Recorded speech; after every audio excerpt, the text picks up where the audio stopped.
So yeah, my name is Jake Ammerman. I work for Triangle Pest Control. Have worked here for 9.5 years now. And my position is to train people on the different pests that we deal with, the different labels and rules and regulations, and then also make sure that people stay refreshed and make sure that they're fully competent on the field.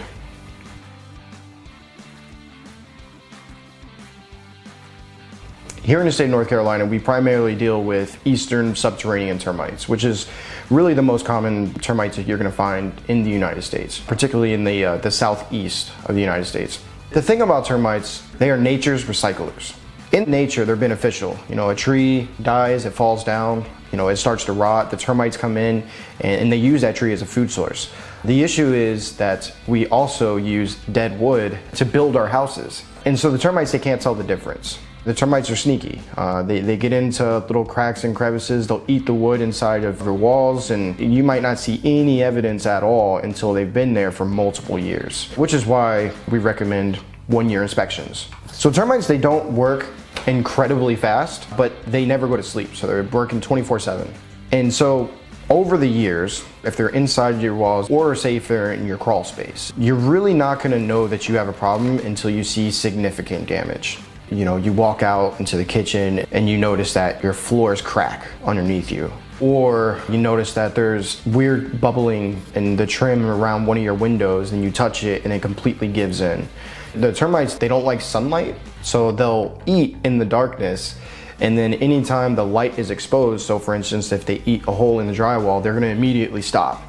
If you're just passing by and you look at a piece of wood that's been painted, you might not notice at all that there's termite evidence until you start to touch it, until you start to see that, you know, it's completely hollowed out, they just haven't eaten the paint. People have a misconception that during the winter it's not a problem.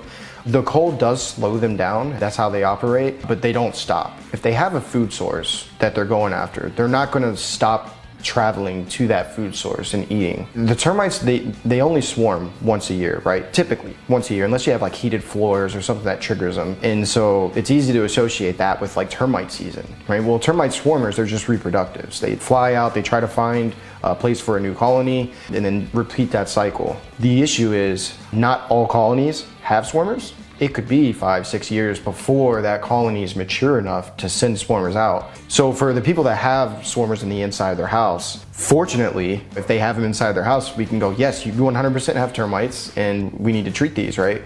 But what happens when you have termites in the house for 5-6 years and then a swarm gets released? Well, now we're talking about significant damage. You let termites attack a house for that long. I've seen floor systems like cave in where I'm in a crawl space and I could see the inside of a house. It can be really, really bad. And the amount of time that can pass without them being noticed, sometimes it can be tens of thousands of dollars worth of damage when it gets to that point.